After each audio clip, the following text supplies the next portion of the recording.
Shalom semua. Temanya sangat menarik. Apa bedanya gereja dan komunitas? Maaf, saya mengatakan hal yang pertama sangat-sangat tidak enak atau kurang baik untuk didengar. Tuhan lebih menginginkan komunitas daripada gereja. Perhatikan, kenapa? Karena sejak awal Roh Kudus dicurahkan, maka yang lahir itu komunitas, ya, bukan gereja dalam arti organisasi. Kenapa begitu? Karena pada masa itu jumlah yang hadir, yang bertobat itu 3.000 jiwa. Perhatikan, 3.000 jiwa. Kalau 3.000 jiwa berarti perlu gedung yang besar. Perhatikan. Dan di Kisah Rasul 2 ayat 47 ada firman yang sangat-sangat luar biasa. Ya, kalau hari pertama Roh Kudus dicurahkan, anggota komunitas itu 3.000 jiwa. Lalu pasal 2 Kisah Para Rasul ayat 47 dituliskan dan tiap-tiap hari. Perhatikan kata tiap-tiap hari. Bapa di surga menambahkan jumlah mereka yang diselamatkan. Tolong. Nah, lihat judul di ayat 41 Kisah Rasul 2. Judulnya menarik. Ya, gereja. Ya, saya akan baca judulnya pasal 2 ayat 41. Ini menarik sekali. Ya. Cara hidup jemaat yang pertama. Nah, saudara, kata jemaat itu dari bahasa Arab, tetapi ini disebut komunitas. Ya, ini disebut komunitas. Bahkan kalau kita melihat secara jelas sekali, maka yang Tuhan katakan, yang Tuhan sebutkan itu jemaat lebih banyak daripada kata gereja. Ya.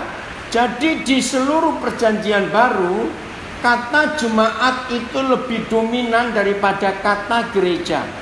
Nah, jemaat itu komunitas. Dan ini keren sekali. Ya, oke. Jadi gereja yang pertama, jemaat yang pertama itu anggotanya 3.000 jiwa. Nah, kita bayangkan kalau pertama 3.000 jiwa, lalu tiap-tiap hari ditambah jumlahnya dengan orang yang diselamatkan, maka bayangkan dalam 3 bulan saja sudah berapa ribu lagi. Ya, tidak harus tiap hari 3.000 jiwa, enggak lah, enggak seperti itu, ya. Tapi pokoknya bertambah. Nah, kita ingat di Yerusalem pada waktu itu hanya ada 2 gedung besar. Tolong catat, di Yerusalem hanya ada 2 gedung besar. Apa itu? Bait Suci dan Istana Herodes. Pertanyaannya, apakah Petrus dengan timnya boleh sewa salah satu dari 2 gedung itu? Jawabannya tidak mungkin. Sebab Yesus dikenal oleh pemerintah Romawi gara-gara hasutan para imam dan orang Farisi dan ahli Taurat. Yesus itu makar, pemberontak, pemimpin makar karena ingin melepaskan diri dari kerajaan Roma. Nah, itu dipercaya. Maka itu pengikutnya ikut dibenci dan dicurigai dan diberi stempel pemberontak, pemerintah yang sah pada waktu itu. Jadi mereka tidak mungkin bisa pinjam atau sewa salah satu dari 2 gedung besar yang sangat memungkinkan untuk mereka bisa kumpul bersama-sama dalam ibadah. Tapi hal kedua ini yang paling hebat. Mereka nggak punya uang untuk sewa gedung.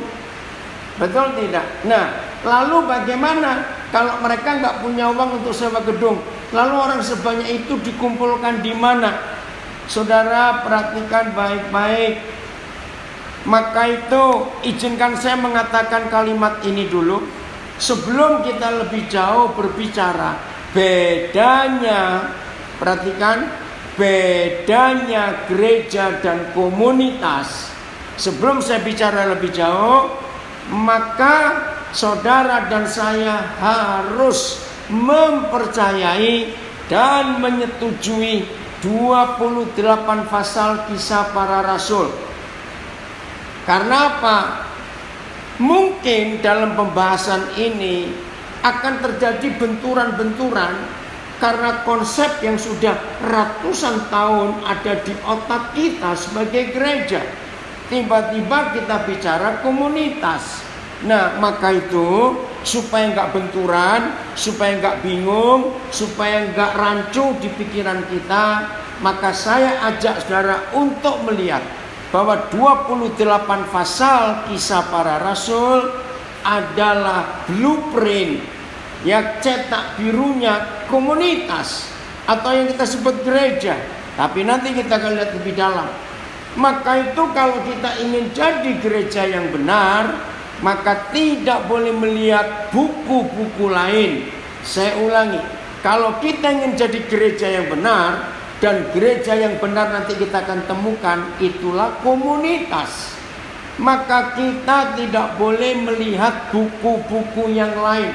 Kalau saudara dan saya ingin menyenangkan hati Tuhan dan menjadi jemaat atau komunitas yang Dia rindukan, maka kita harus ada di 28 pasal Kisah Para Rasul.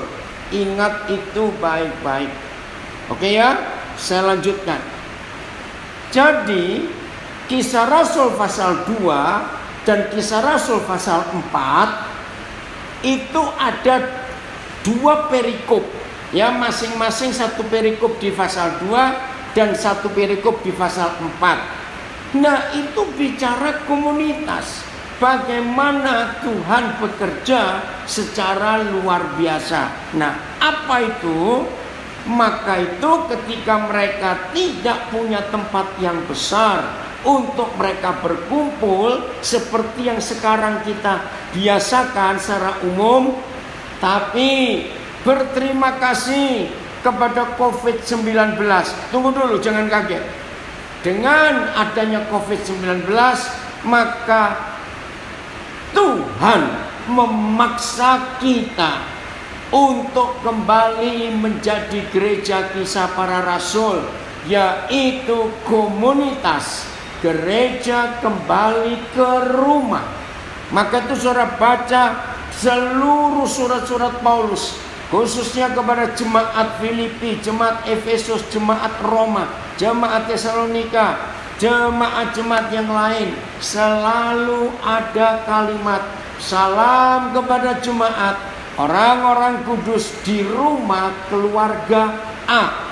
Salam kepada orang-orang kudus di jemaat keluarga B, di kota A, di kota B. Jelas bukan? Nah, itu komunitas. Nah, sekarang kita melangkah lebih jauh. Bahkan sampai akhir penulisan Kisah Para Rasul pasal yang ke-28, kembali, ya, saya mau bacakan ayat ini supaya kita punya gambaran global dulu. Kisah Rasul pasal yang ke-28 ayat 30 dan 31, ya. Kisah Rasul 28 ayat 30 dan 31. Paulus memberitakan kerajaan Tuhan di Roma. Saudara, Roma itu kota besar. Ya, dari dulu Roma itu sudah kota besar, kota bisnis, kota dagang, kota metropolitan dari dulu. Nah, Paulus sampai ke Roma dan berdirilah jemaat di sana. Nah, bukan pakai gedung. Lihat Kisah Rasul 28, 30 dan 31.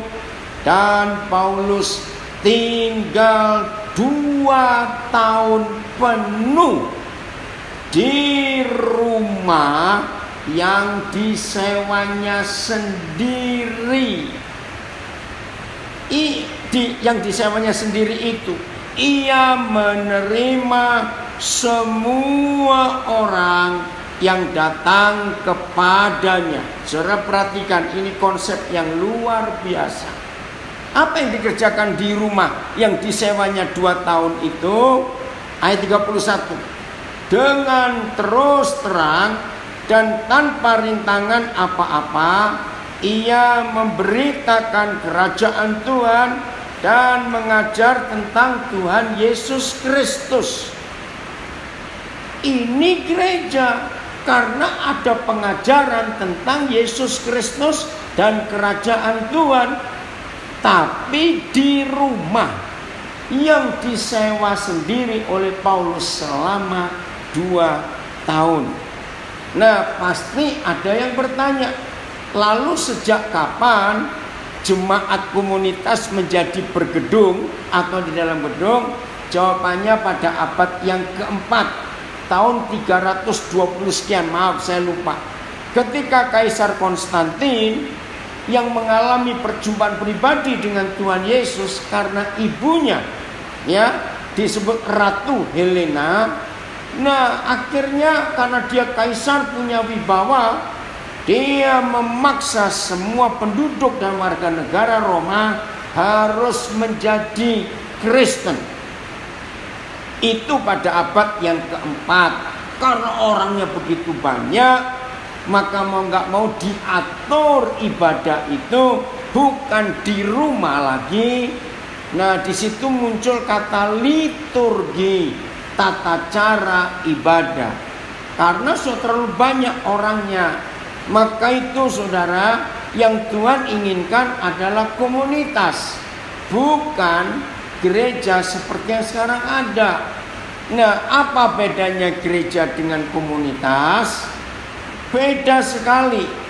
Tuhan ingin kembali ke rumah. Ada apa di rumah dan ada apa di dalam gereja yang umum ibadah seperti biasa.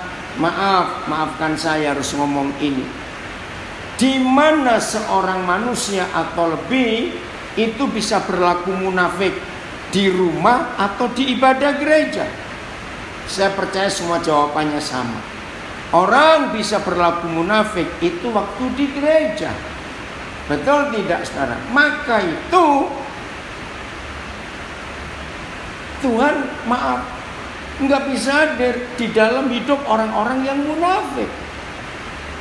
Jadi dia lebih suka hadir di rumah, di mana semuanya jadi terbuka. Ini konsep yang luar biasa. Oke, kita tinggalkan dulu Kisah Para Rasul. Ya, kita lihat Yakobus pasal yang kelima. Yakobus pasal yang kelima. Kita melihat ayat ini. Yakobus pasal yang kelima, ayat yang ke-16. Nah, Yakobus 5 ayat 16, seringkali kita menyalahgunakan ayat ini. Ya, kenapa? Karena kita hanya mengambil bagian B. Yakobus 5 ayat yang ke-16. Terima kasih Pak Gembala Wimko dari Bali yang menulis, ada apa di rumah? Di rumah tidak ada kemunafikan, karena Tuhan tidak suka kemunafikan. Betul. Bahkan dia nggak suka, bencinya luar biasa. Oke, begini. Nah, ayat ini, nah saudara, Yakobus 5 ayat 16, itulah konkretnya, itulah faktanya, itulah esensinya komunitas. Yakobus 5 ayat 16. Nah, tapi seringkali pengkhotbah hanya mengambil bagian B, yaitu doa orang yang benar bila dengan yakin didoakan, maka besar, sangat besar kuasanya. Tolong, yang masih belum pernah tahu apa sih arti komunitas, ya nanti kita kembali ke Kisah Rasul. Tapi ini komunitas yang sesungguhnya, yaitu Yakobus 5 ayat 16. Nah, saya ulangi lagi. Tapi 90 sekian persen khotbah-khotbah di gereja kalau menyebut Yakobus 5 16, maka yang dibaca cuma bagian B, yaitu doa orang yang benar bila dengan yakin didoakan sangat besar kuasanya. Maaf ya saudara, khotbahlah sampai berbusa-busa mulut kita. Khotbahlah bahwa doa orang yang benar bila dengan yakin didoakan itu sangat besar kuasanya. Silakan. Tapi dijamin oleh firman Tuhan ini tidak akan terjadi apa-apa.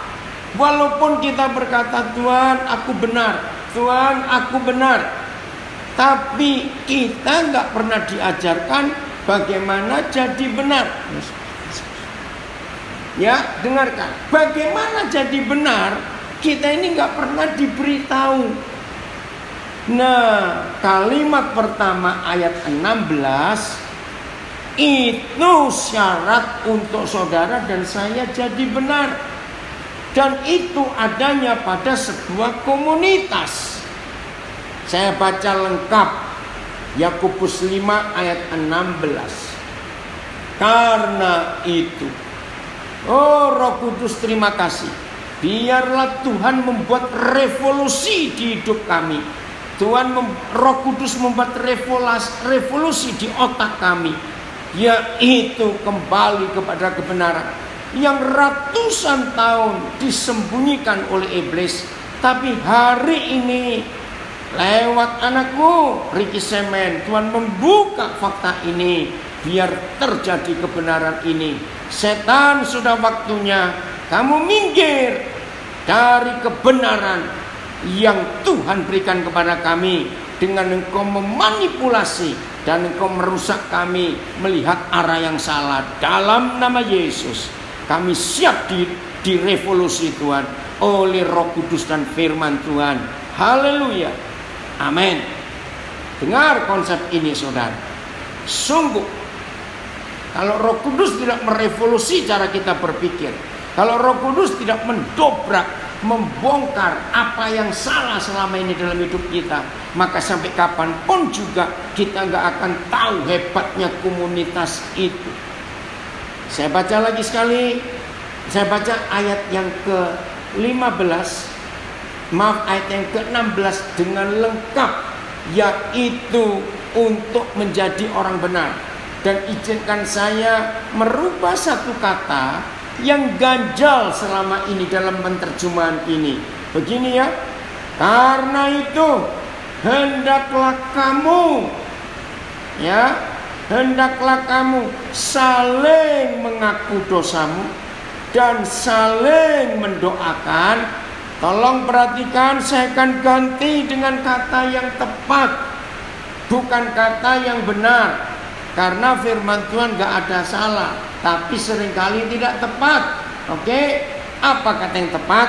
Saya ulangi lagi. Karena itu hendaklah kamu saling mengaku dosamu dan saling mendoakan supaya kamu benar. Sembuh dan benar itu sama. Ya, dalam bahasa Arab sembuh itu tahir. Lihat orang kusta, tahir. Nggak dikatakan sembuh. Nah, tahir bagi orang kusta itu artinya ini luar biasa. Apa artinya? Bersih. Cleanse bahasa Inggrisnya. Tahir itu bersih. Luar biasa. Nah, bersih itu sembuh. Dan sembuh dan bersih itu benar. Jadi orang tahir itu benar. Jadi jangan diskusi, loh kenapa bahasa Indonesia terus sembuh, tapi Pendeta Daniel Alexander berani merubah benar? Sama. Ya, recover bahasa Inggrisnya artinya pulih. Nah, pulih itu artinya kembali ke normal. Nah, kembali ke normal itu artinya bersih, disucikan, dan itu artinya benar. Nah, saya baca lagi. Karena itu hendaklah kamu saling mengaku dosamu dan saling mendoakan supaya kamu benar. Kalau kita mau pakai kata benar, dan doa orang yang benar bila dengan yakin didoakan sangat besar kuasanya. Tapi kepada saudara yang masih mau pakai kata sembuh, tidak apa, saya akan gunakan kata sembuh juga. Tapi begini konsekuensinya. Karena itu hendaklah kamu saling mengaku dosamu dan saling mendoakan supaya kamu sembuh. Oke? Doa orang yang sembuh sama. Ya, doa orang yang sembuh bila dengan yakin didoakan sangat besar kuasanya. Saudara, saya bersyukur, kita bersyukur ada Yakobus 5 ayat 16 yang menunjukkan itu komunitas. Ayo kita bongkar. Mana lebih mudah mengaku dosa kepada Tuhan atau kepada saudara kita? Ingat loh, untuk menjadi benar, untuk menjadi sembuh, cuma satu yang perlu kita lakukan, saling mengaku dosa dan saling mendoakan. Nah, kalau ada kata saling, berarti kita tidak mengaku dosa kepada Tuhan, tapi kita mengaku dosa kepada komunitas kita. Renungkan ini. Maka itu pertanyaan saya, mana lebih mudah? Pak Pendeta Win, sambil jawab gak apa-apa. Mana lebih mudah? Mengaku dosa ke Tuhan atau ke saudara? Ayo. Jawabannya, ya paling lebih mudah mengaku dosa kepada Tuhan. Jawabannya, loh kenapa lebih mudah mengaku dosa kepada Tuhan? Maaf, saya pakai kata yang kasar. Sebab Tuhan gak punya mulut ember dan mulut bocor. Tapi kalau kita mengaku dosa ke saudara kita, bisa ribut itu nanti. Nah, iblis berhasil membuat doa tidak berkuasa. Karena menurut Yakobus 5:16 ini, dengarkan, Tuhan memberi kuasa kepada komunitas untuk menyelesaikan masalah-masalah di dalam komunitas itu. Maka itu arti Yakobus 5:16. Jadi tidak semua masalah yang kita hadapi, tolong catat, menurut Yakobus 5:16, tidak semua masalah yang kita hadapi, baik masalah pribadi maupun masalah keluarga, itu Tuhan yang menyelesaikan. Tidak, saudara. Tolong catat. Jadi menurut Yakobus 5:16, Tuhan memberi otoritas kepada sekumpulan orang yang bisa saling percaya dan tidak saling melukai, dan mulutnya tidak ember atau tidak bocor, sehingga di kelompok sekumpulan orang itu tidak takut kalau dia mengaku dosa dan kejahatannya yang dilakukan. Enggak takut. Sebab komunitas kelompok orang itu melindungi dia, menjaga dia. Maaf. Kalau saudara sering bertanya, kenapa ada hamba Tuhan hebat, hamba Tuhan besar, tiba-tiba duar, ketahuan kalau dia berbuat dosa. Dosa apa saja lah, enggak usah dibahas di sini. Kenapa? Nah, karena dia enggak punya komunitas. Dia hanya punya gereja, kumpulan orang-orang elit. Tolong perhatikan, ini bedanya gereja dengan komunitas. Jadi menurut Yakobus 5 ayat 16, luar biasa. Komunitas itu adalah sekumpulan orang yang saling percaya, saling menjaga, saling merasakan beban bersama, saling merasakan kebahagiaan bersama. Nah, kalau ada yang sedang bersalah, orang itu di kelompok ini, di kumpulan ini gak takut untuk diketahui salahnya. Sebab mereka yakin bahwa ini saudaraku dan dia pasti melindungi aku, menjaga aku, gak mungkin menjelek-jelekan aku. Nah, ketika kita bisa saling mengaku dosa, setelah kita mengaku kita didoakan, tahu kata didoakan, dibalut, dibimbing, diarahkan, dirawat, dijaga. Itu kata saling mendoakan. Maka kita jadi orang-orang benar, orang-orang sembuh. Nah, begitu kumpulan orang-orang benar dan orang-orang sembuh ini berdoa, maka dengan yakin didoakan, maka kuasa doa komunitas itu besar sekali.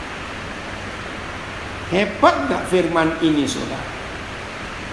Oke, izinkan saya memakai bahasa Belanda, izinkan, ya. Karena contoh jelas.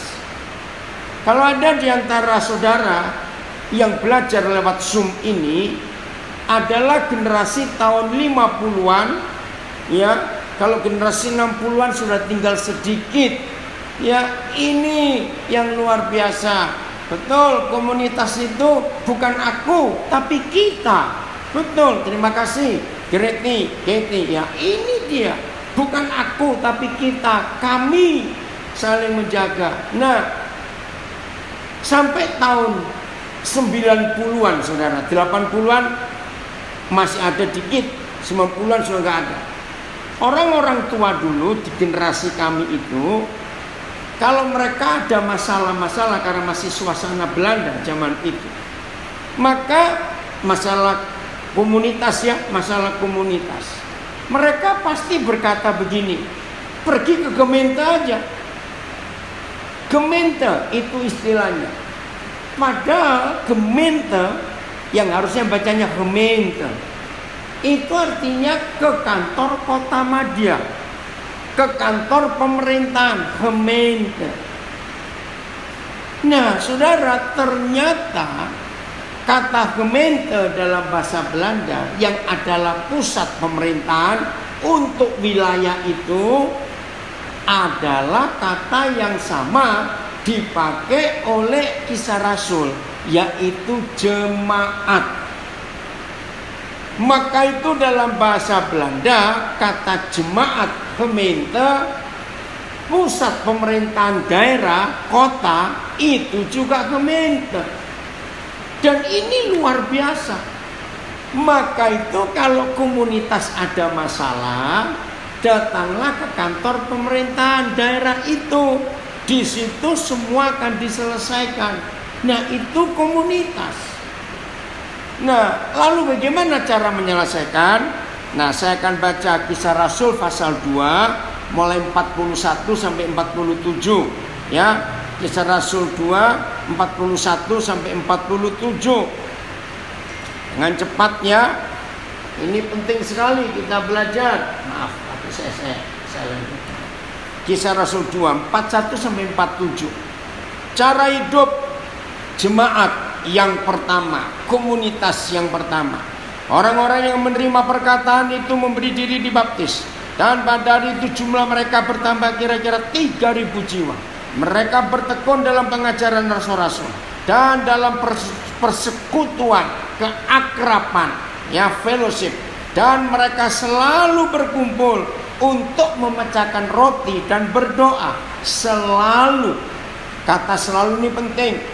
Berdoa, bertekun dalam memecahkan roti dan berdoa dalam pengajaran rasul-rasul. Itu tadi Yakobus 5:16 ayat 43. Maka ketakutanlah mereka semua, sedang rasul-rasul itu mengadakan banyak mujizat dan tanda. Mengapa timbul kegentaran? Sebenarnya kata yang betul itu kegentaran, bukan ketakutan. Karena doa orang benar bila dengan yakin didoakan itu besar kuasanya. Karena doa komunitas itu besar kuasanya, maka timbullah kegentaran. Karena komunitas mewakili surga yang ada di dunia dan membawa kuasa surga nyata di komunitas itu. Ayat 44. Nah, ini mulai 44, saudara. Ini kedahsyatan komunitas. Dan semua orang yang telah menjadi percaya tetap bersatu. Perhatikan, tetap bersatu. Maaf, gereja selesai ibadah langsung pulang sendiri-sendiri. Apalagi kalau gereja itu dalam 1 kali hari Minggu ada lebih dari 3 kali ibadah dan tempat parkirnya pas-pasan, maka orang-orang anggota gereja selesai ibadah pertama suruh cepat-cepat pergi, pulang, karena parkir mobil nggak cukup. Baru masuk kebaktian kedua, begitu selesai cepat-cepat kebaktian ketiga datang. Mana ada kesatuan? Nggak ada. Hanya datang, duduk, dengar, memberi persembahan, selesai. Nggak ada hubungan satu dengan yang lain. Ya, padahal 44 dan semua orang yang telah menjadi percaya tetap bersatu. Nah, ini kedahsyatan, kegentaran yang terjadi. Masih 44. Dan segala kepunyaan mereka adalah kepunyaan bersama. Saudara, kami di Nabire memperlakukan ini. Saya mengajar mereka, saya mengenal kebenaran gereja atau komunitas ini sejak Agustus tahun 72. Jadi bulan depan saya sudah hidup di dalam sebuah komunitas atau gereja rumah itu 48 tahun. Dan saya hidupi sampai hari ini. Maka itu bagi saudara yang kenal saya sudah sekian puluh tahun ke belakang, kenapa saya nggak pernah mendirikan gereja yang organisasi? Kenapa saya nggak pernah sibuk dengan gedung-gedung dari dulu? Maaf, yang kenal saya pasti setuju kalau saya katakan kalimat ini. Dengan kapasitas yang saya miliki, saya sangat mampu. Perhatikan, sangat mampu untuk membuat gereja yang organisasi. Maaf, tapi kenapa saya tidak mau? Karena saya kenal. Kenapa saya nggak mau mendirikan gereja organisasi walaupun saya mampu? Karena saya tahu komunitas ini. Jadi tahun 72 bulan Agustus saya mengenal kebenaran ini dan hidup saya diubahkan sampai hari ini. Saudara, ini luar biasa, kebenaran yang gak main-main yang kita harus miliki dalam hidup kita. Ya, jadi saya ulangi ayat 44. Dan semua orang yang telah menjadi percaya tetap bersatu, dan segala kepunyaan mereka adalah kepunyaan bersama.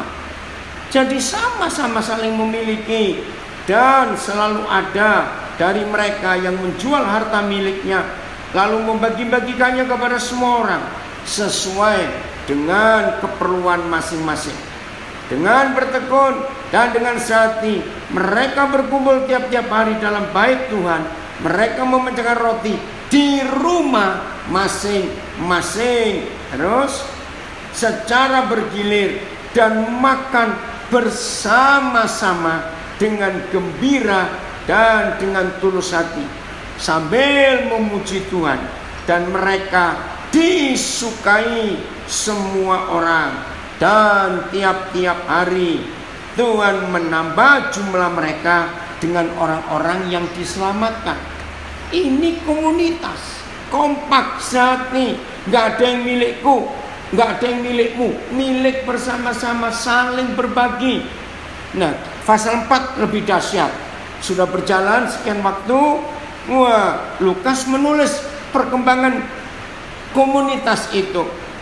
Ayat yang ke-32, Kisah Rasul pasal 4 ayat 32. Judulnya menarik, cara hidup komunitas. Ya, cara hidup komunitas. Adapun ayat 32, adapun kumpulan orang yang telah percaya itu mereka sehati dan sejiwa, dan tidak seorang pun yang berkata bahwa sesuatu dari kepunyaannya adalah miliknya sendiri.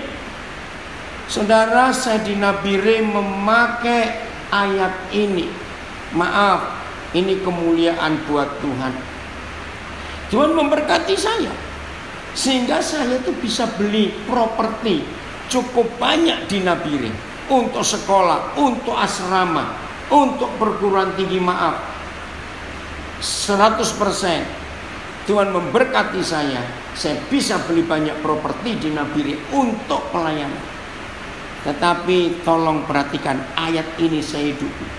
Tidak ada satupun dari sekian banyak sertifikat tanah yang saya beli untuk kemuliaan Tuhan itu atas nama saya di Nabire, tidak ada satupun. Karena saya serahkan semua untuk pelayanan. Dan ini luar biasa. Maka itu saya nggak bisa dituduh bahwa saya ke Nabire cari kekayaan. Tidak. Saya praktekkan ayat ini. Dan Tuhan berkati luar biasa dalam pelayanan ini. Terus. Belum selesai. Ya, saya ulangi ayat 32. Adapun kumpulan orang yang telah percaya itu mereka sehati dan sejiwa. Dan tidak ada seorang pun yang berkata bahwa sesuatu dari kepunyaannya adalah miliknya sendiri, tetapi segala sesuatu adalah kepunyaan mereka bersama. Ini luar biasa. Ayat 33. Dan dengan kuasa yang besar rasul-rasul memberi kesaksian tentang kebangkitan Tuhan Yesus, dan mereka semua hidup dalam kasih karunia yang melimpah-limpah. Nah, ini kunci, ini hasilnya komunitas, ya. Dan sebab ayat 34, sebab tidak ada seorang pun yang berkekurangan di antara mereka, karena mereka semua, ya, karena semua orang, karena semua orang yang mempunyai tanah atau rumah menjual kepunyaan itu, dan hasil penjualan itu mereka bawa dan mereka letakkan di depan kaki rasul-rasul, lalu dibagi-bagikan kepada setiap orang sesuai dengan keperluannya.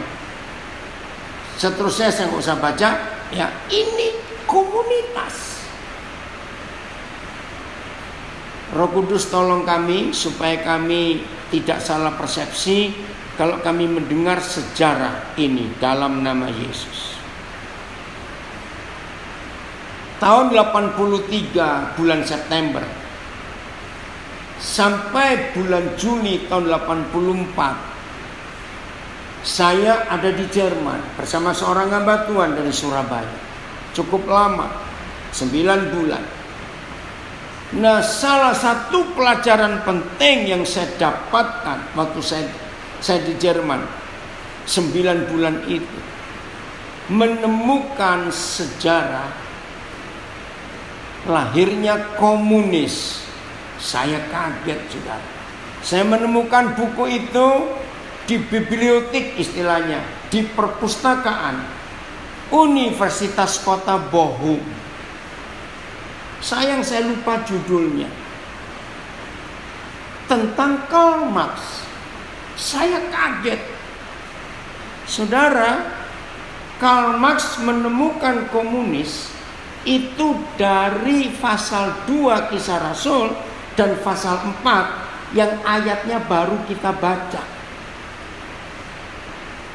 Kenapa Karl Marx menemukan itu? Waktu itu dia marah kepada gereja. Nah, kata komunitas itu akarnya adalah komuni. Perhatikan, kalau orang Katolik pasti tahu, komuni itu perjamuan kudus, communion bahasa Inggrisnya. Maka itu di gereja Katolik selalu tiap kali misa harus ada komuni. Apa itu komuni? Bersatunya yang maha besar dan maha kudus dengan manusia berdosa, itu komuni. Nah, waktu Karl menemukan pasal 2 dan pasal 4 di Kisah Rasul, dia kaget. Ingat tuh, dia belajar teologi. Nah, hari itu dia berteriak kepada paus, berteriak kepada para kardinal, para bishop, berteriak, pemimpin-pemimpin gereja, turun dari takhta-takhtamu. Karena kekayaan gereja waktu itu, saudara, emasnya berton-ton. Woi, luar biasa sampai hari ini. Karl Marx berteriak, Yesus saja mau berkomuni dengan manusia. Kenapa kalian duduk di situ? Itu sejarahnya. Saya kaget, saudara. Loh, kok bisa? Dengar ya, ini kesaksian saya. Lalu saya merenung, saya berdoa, saya bersekutu, saya belajar dari Roh Kudus. Saudara, 1911 ya, itu komunis sah di dunia. Ya, dimulai di Rusia, ya, lalu Mussolini di Italia, Lenin di Rusia, terus berkembang sampai 25 Desember 1989. Lihat itu, ya. Ini yang luar biasa. Heru Gabriel ini menulis, ya benar. Maaf, Papa lupa kamu Heru Gabriel dari mana, oke ya? Nah, kenapa? Karena pas runtuhnya tembok Berlin 9 November 89 sampai Desember 89, saya itu di Jerman, saudara. Dan saya menjadi saksi mata. Saya nggak tahu berapa orang Indonesia yang ikut menjadi saksi mata hari itu. Pas saya di Berlin dengan mahasiswa Indonesia di Berlin 9 November tahun 89. Tembok Berlin runtuh. Saya ada di situ melihat langsung satu persatu negara Eropa Timur berguguran komunisnya. Maka puncaknya 25 Desember Presiden Rumania Ceausescu ditembak mati oleh rakyatnya sendiri karena mereka marah. Nah, 25 Desember 89 itu komunis runtuh. Sampai hari ini tinggal berapa negara saja, tapi nggak punya arti yang penting. Nah, ini pertanyaan saya. Mengapa hanya perlu 8 dekade? 1911 sampai 1989. Itu cuma 8 dekade. Tapi sepertiga dunia jadi komunis hanya gara-gara firman Tuhan. Tapi mengapa kita hidupi firman Tuhan? Separuh dunia saja sampai hari ini belum dengar Injil. Yang salah siapa? Nah, itu saya diskusi. Papa, mengapa mereka pakai Alkitabmu dan mereka bisa menguasai dunia hanya 8 dekade? Lah, kita ini sudah 2000 tahun, berarti 200 dekade. Kenapa belum? Begini jawaban Tuhan. Siapapun yang pakai firman-Mu ini. Oh, kamu tahu Heru, Papa baru tahu nama Mada Gabrielnya, maaf. Siapapun yang pakai firman Tuhan, walaupun tidak percaya Tuhan Yesus, tolong perhatikan statement ini. Dan saya tahu enggak sedikit yang enggak setuju. Jadi artinya banyak, tapi saya akan ngomong. Siapa saja yang memakai firman Tuhan, walaupun dia tidak percaya Tuhan Yesus, maka firman itu tetap berdampak untuk hidup orang itu. Saudara, Eropa dirubah wajahnya oleh Tuhan karena firman Tuhan. Nah, dari kata komuni muncul komunitas. Dari komunitas perlu komunikasi. Ini lengkap semua. Jadi komunitas, komunikasi. Ini yang Tuhan inginkan terjadi atas hidup kita. Tapi kita ditipu oleh struktur yang dibangun oleh iblis. Maaf saya berkata. Kan segala sesuatu, ya, dengar, segala sesuatu. Samuel Wasikin, terima kasih. Sosialis berdiri 2011 dan runtuh 25 Desember 1989. Saudara perhatikan, komunitas ini paling dibenci oleh iblis. Tolong catat. Mengapa iblis paling benci komunitas? Karena kalau ada komunitas, iblis gak bisa bergerak dan gak bisa eksis. Loh, kenapa gak bisa bergerak, gak bisa eksis? Tolong perhatikan. Iblis itu penipu dan pembohong. Itu kata Tuhan Yesus. Iblis itu licik. Iblis itu gelap. Karena licik, maka dia atau mereka perlu tempat untuk bersembunyi. Di dalam komunitas tidak ada tempat untuk iblis sembunyi. Kok bisa? Karena di dalam komunitas yang Yakobus 5:16 tadi, semua orang terbuka. Semua orang telanjang di hadapan saudaranya. Nggak ada yang disembunyikan sama sekali. Karena dalam anggota komunitas berani saling mengaku dosa. Ini penting. Maka itu dosa-dosa nggak bisa tersembunyi karena terbuka. Di dalam gereja banyak yang ditutupi dalam kemunafikan. Maka itu ya ngerti sendirilah, teruskan kalimatnya supaya nggak ada yang tersinggung. Jadi iblis itu paling benci kepada komunitas. Terima kasih Samuel Wasikin. Dari komunitas, komunikasi, komunisme. Itu semua dari Alkitab, saudara. Maka itu walaupun setan pakai firman, setan pun bisa berhasil. Kaget nggak waktu Tuhan ngomong itu kepada saya waktu saya dibohong? Jadi kalau setan saja pakai 8 ayat. Saya ulangi, Karl Marx hanya memakai 8 ayat untuk mendirikan komunisme. Dan sepertiga dunia dimenangkan hanya dalam waktu 8 dekade. Kita kan pakai hampir semua ayat dalam Alkitab. Kenapa kita nggak menang-menang sampai hari ini? Karena kita melanggar keinginan Tuhan untuk membentuk komunitas. Nah, saya percepat ya. Saudara pernah sadar nggak? Surat-surat Paulus, mulai kitab Roma, ya, Roma, Korintus, Galatia, Efesus, Kolose, Filipi, Kolose, terus. Saudara perhatikan, itu paling banyak kalimat ini. Hendaklah kamu saling mendoakan, hendaklah kamu saling menasihati, saling menghibur, saling menguatkan, saling menegur, saling. Itu komunitas.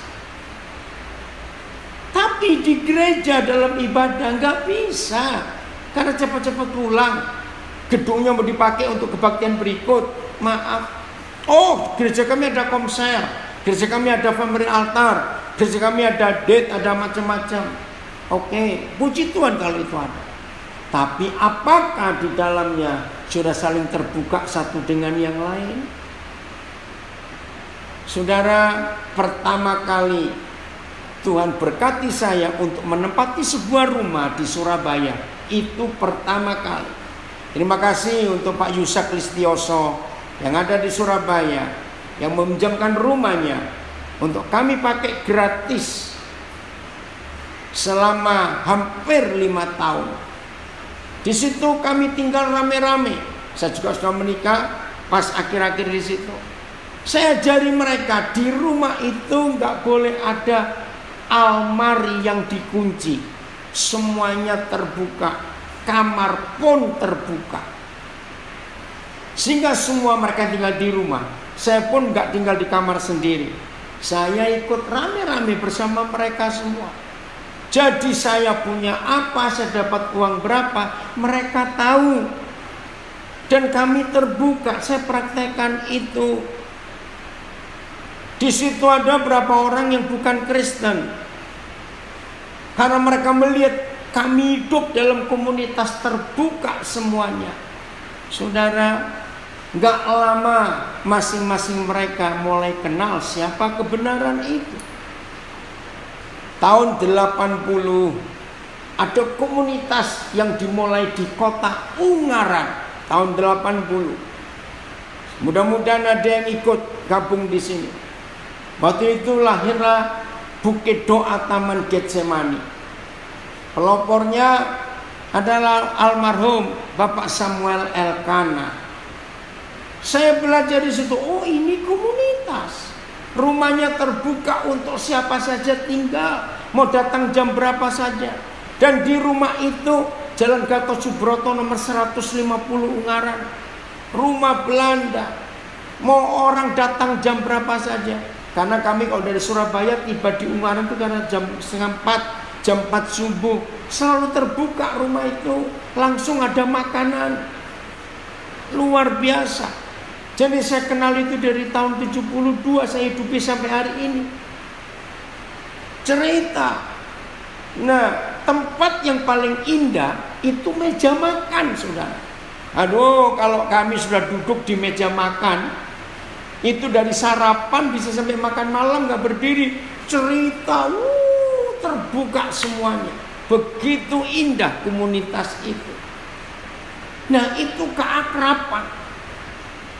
Lalu tahun 82, saudara, Tuhan bawa saya ke Tiongkok. Nah, itu saya melihat gereja Kisah Para Rasul. Saya mau bacakan ya.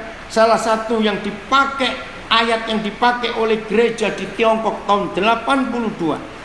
Itu 1 Korintus 14 ayat yang ke-26. Ya, nanti saya akan bacakan. Coba saudara baca judulnya. Peraturan dalam pertemuan jemaat atau komunitas, ya. Ini peraturannya. Nah, kalau saudara mau hidup dalam komunitas, ini liturginya. Jadi, bila mana sekarang saudara-saudara, bila mana kamu berkumpul dalam komunitas, oke? Hendaklah tiap-tiap orang mempersembahkan sesuatu. Tiap-tiap orang. Jadi anggota komunitas gak ada yang pasif, semuanya aktif dan masing-masing tahu di mana bagiannya. Tahun 94 Pak Samuel Elkanah mengundang hamba Tuhan dari Belanda, Anne van der Bijl, nama Belandanya. Nama internasionalnya Brother Andrew. Nah, saya ikut hadir. Nah, salah satu Brother Andrew ini adalah kelompok komunitas di Belanda. Dan dia punya kelompok komunitas di dunia. Salah satu pengajarnya saya ingat sampai hari ini. Tuhan ciptakan tubuh kita dengan macam-macam bentuk, macam-macam fungsi, beda letak dari kepala sampai kaki kita. Itu gak ada yang pasif. Semua yang ada pada tubuh kita ini aktif. Nah, begini kalimat Brother Andrew saya ingat sampai hari ini. Kalau ada anggota tubuh yang tidak aktif, pasif, tapi nempel, itu namanya tumor. Jadi tubuh Kristus banyak kankernya. Saya kaget. Karena gak aktif. Maka itu ayat ini berkata 1 Korintus 14:26.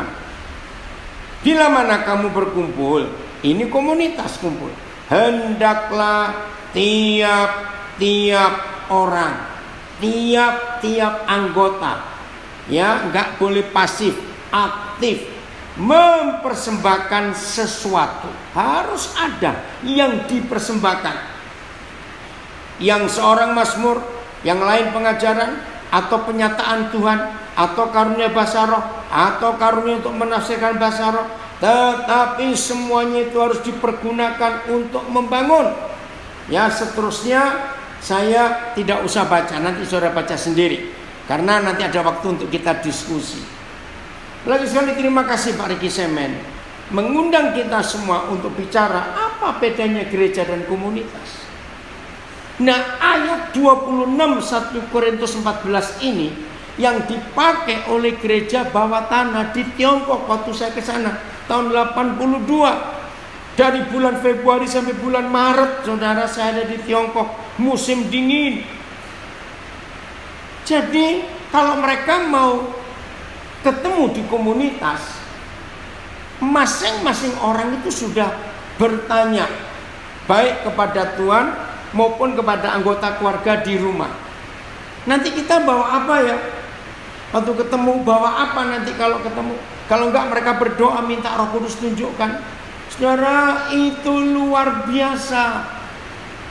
Nah, jadi kalau mereka kumpul di komunitas, semua yang mereka bawa pasti ada yang membutuhkan.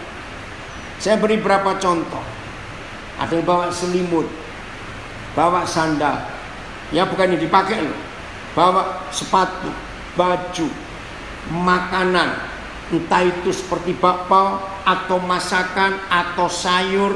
Ada yang bawa ayam hidup, bawa telur, pokoknya apa saja yang mereka digerakkan. Nah, yang menarik suatu saat ada orang yang mau ke komunitas bawa botol. Nah, saya tanya pada penerjemah saya, dia bawa botol isi apa? Tadi waktu dia mau berangkat, Roh Kudus gerakkan dia untuk bawa minyak gosok. Minyak gosok untuk orang bengkak itu. Dalam hati saya ini tertawa. Apa ada yang mau dipijit? Saudara, saya nangis dan bertobat karena saya sempat ngejek. Tahu? Ketika sudah saling sharing, komunitas mau bubar, itu kebiasaan mereka. Langsung masing-masing mengangkat yang mereka bawa. Masing-masing hendaklah tiap-tiap orang mempersembahkan sesuatu. Nah, yang bawa minyak gosok belum sempat ngomong, ada suara dari salah seorang yang hadir di komunitas itu. Siapa yang punya minyak gosok? Tadi siang anakku sempat mendoakan tetangganya. Ternyata polisi komunis lewat. Dia digebukin. Sekarang bengkak-bengkak. Saya nangis. Langsung orang ini bilang, ini nih, aku bawa minyak ini. Saudara, jadi tiap kali komunitas itu kumpul, mereka pasti masing-masing orang, kalau nggak bawa sesuatu, yaitu saling mendoakan, saling menguatkan, saling mengingatkan, saling menasihati. Aduh, luar biasa. Itu komunitas. Dan betul apa yang dikatakan Kisah Rasul 2, Kisah Rasul 4. Mereka itu disukai oleh semua orang. Kenapa? Maka itu saudara, saya pulang dari Tiongkok, saya itu berdoa, Tuhan, kalau saya punya duit, saya ingin bawa teman-teman saya pendeta itu belajar ke Tiongkok, melihat gereja Kisah Rasul yang hidup. Tolong perhatikan, tidak ada gedung gereja, tidak ada ibadah rame-rame, tidak ada. Tidak ada pendeta, tidak ada Alkitab, tidak ada alat musik. Kalau mereka ibadah di rumah yang cukup besar, saudara, aduh, itu betul-betul luar biasa. Saya mau cerita, dengar. Ada filmnya, saudara bisa lihat filmnya dari Nora Lam, China Cry. Mudah-mudahan masih ada film itu, China Cry, Tiongkok menangis. Itu kisah nyata Nora Lam, penginjil hebat dari Tiongkok. Dia sempat mengandung 13 bulan, saudara. Kenapa? Karena waktu dia hamil itu ada di penjara. Dan dia minta, Tuhan, anak ini jangan lahir di penjara. Maka itu anak itu lahir setelah bulan ke-13. Mujizat. Nah, Nora Lam, cari bukunya. Mungkin di Amazon, di Google ada China Cry. Nah, anaknya lahir 13 bulan dalam kandungan. Nah, di situ digambarkan, saya ngalami apa yang ditulis di buku China Cry. Jadi kalau mereka kebaktian di rumah, komunitas ya, bukan gereja. Saya selama hidup, saudara, belum pernah melihat ibadah sesemangat yang di Tiongkok. Di samping saya nggak ngerti bahasanya, karena saya pindah-pindah tempat, bahasanya bahasa daerah, dialek beda-beda. Tapi mimik wajah mereka waktu mereka memuji Tuhan itu diekspresikan di wajahnya, sehingga saya bisa menebak, oh ini nyanyi lagu ini. Kalau lagu gembira, wah luar biasa. Lagu doa, mimik wajahnya. Dengar, semangat mereka nyanyi luar biasa. Tepuk tangannya, luar biasa. Dengar, Tapi saudara, ini yang saya bertobat. Mereka tidak boleh keluar suara, dan tepuk tangan nggak pernah boleh ketemu. Kenapa? Kalau sampai mereka ribut-ribut, polisi komunis datang, mereka akan ditangkap, masuk penjara semua. Jadi tangannya nggak boleh ketemu, tapi ekspresi wajahnya itu luar biasa. Udah, mereka bubar, saling menguatkan, saling mendoakan, semuanya itu. Maka itu mereka disukai semua orang, bahkan disegani. Kenapa begitu? Karena semua susah. Ketika komunis berkuasa, mereka tidak punya hak milik sama sekali. Semua milik negara. Jadi saya belum pernah ketemu ada negara begitu banyak orang gila kecuali Tiongkok waktu itu.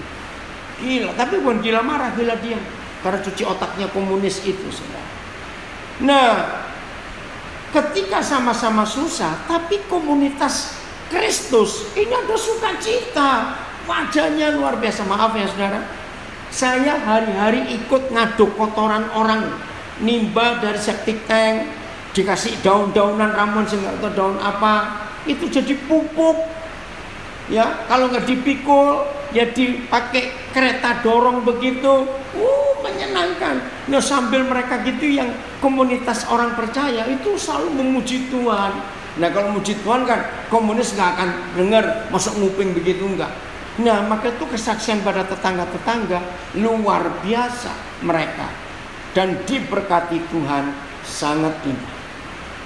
Jadi, ayo kita bentuk komunitas sehingga orang saling percaya, tidak akan membocorkan masalah pribadinya, dan Tuhan dipermuliakan lewat hal itu. Betul? Oh, ini menyenangkan sekali. Maka itu kehadiran Tuhan nyata dalam hidup kita. Kalau komunitas itu betul-betul hidup, Yesus Tuhan ada di tengah-tengah kita. Jadi di masa COVID-19 ini, mau tidak mau masuk ke komunitas ini. Apalagi hari-hari ini lagi gempar di dunia. Karena kalau ini benar, saya nggak tahu. Ya, selama ini kan droplet, ya. Tapi sekarang ditemukan lebih kecil lagi. Jadi di gereja yang ruangan ber-AC tidak boleh ada orang nyanyi. Loh, bagaimana? Karena itu bahaya, virus ini bisa nyebar di udara lewat titik-titik air yang halus sekali. Ayo mulai hari ini saudara, kita kembali kepada komunitas itu. Ini indah sekali. Tuhan Yesus memberkati kita semua dengan pertolongan Tuhan. Ya, saya akan akhiri dengan surat Efesus. Ya, ini yang kitab Filipi, ya, surat Filipi. Mulai Filipi pasal 2. Bentar ya. Filipi pasal 2. Mulai ayat yang pertama. Ini bentuk komunitas. Ya, Filipi 2 ayat yang pertama. Nasihat supaya bersatu. Nah, bersatu itu komunitas. Dan merendahkan diri seperti Kristus. Jadi, karena dalam Kristus ada nasihat. Nah, kalau dalam gereja adanya gosip, maaf saya berkata, nyebarkan jeleknya orang. Ayo kita bertobat. Oke? Ada nasihat. Lawan katanya nasihat itu gosip. Ada penghiburan kasih. Ada persekutuan roh. Ada kasih mesra dan belas kasihan. Karena itu ayat 2, sempurnakanlah sukacitaku dengan ini. Ini komunitas. Hendaklah kamu sehati, sepikir, dalam satu kasih, satu jiwa, satu tujuan. Komunitas. Maaf, dalam gereja mana bisa ada yang begini. Maaf ya saudara. Terus ayat 3, dengan tidak mencari kepentingan sendiri atau puji-pujian yang sia-sia. Sebaliknya hendaklah dengan rendah hati, yang seorang yang menganggap yang lain lebih utama daripada dirinya sendiri. Dan janganlah, lihat ya, dan janganlah Tiap-tiap orang hanya memperhatikan kepentingannya sendiri, tetapi kepentingan orang lain juga. Nah, kekuatan komunitas ada di ayat 5 Filipi 2. Hendaklah kamu dalam hidupmu bersama. Hidup bersama itu komunitas. Maaf, ibadah gereja itu bukan hidup bersama, tapi duduk bersama, memuji bersama, mendengarkan firman Tuhan bersama. Tapi bukan dalam hidup bersama, beda. Maka itu tadi Kisah Rasul 2:47, cirinya jelas. Ketika Tuhan menambahi jumlah mereka dengan orang yang diselamatkan, tapi gereja, organisasi ditambahi dengan simpatisan, bukan orang yang diselamatkan. Beda loh. Simpatisan dengan anggota komunitas itu beda. Kalau simpatisan seringkali hanya tahu namanya, tapi nggak kenal siapa orang itu. Bahkan seringkali nggak kenal namanya juga. Cuma tiap minggu sering lihat, sehingga nyapa. Oh ya, sudah berapa minggu aku lihat kamu di sini. Tapi nggak ada tanya rumah, cerita, doa bersama, saling mengaku dosa, nggak ada. Maaf ya saudara. Nah, hendaklah dalam hidupmu bersama. Ini komunitas. Cuma pakai dua hal saja, yaitu menaruh pikiran dan perasaan yang terdapat juga dalam Kristus Yesus. Inilah kekuatan komunitas, karena kita memakai pikiran dan perasaan yang sama yang Tuhan Yesus miliki. Maka hasilnya itu luar biasa. Keren ya, kalau kita mau hidup dalam komunitas ini, sungguh-sungguh Tuhan dipermuliakan. Oke, Tuhan Yesus memberkati. Ya.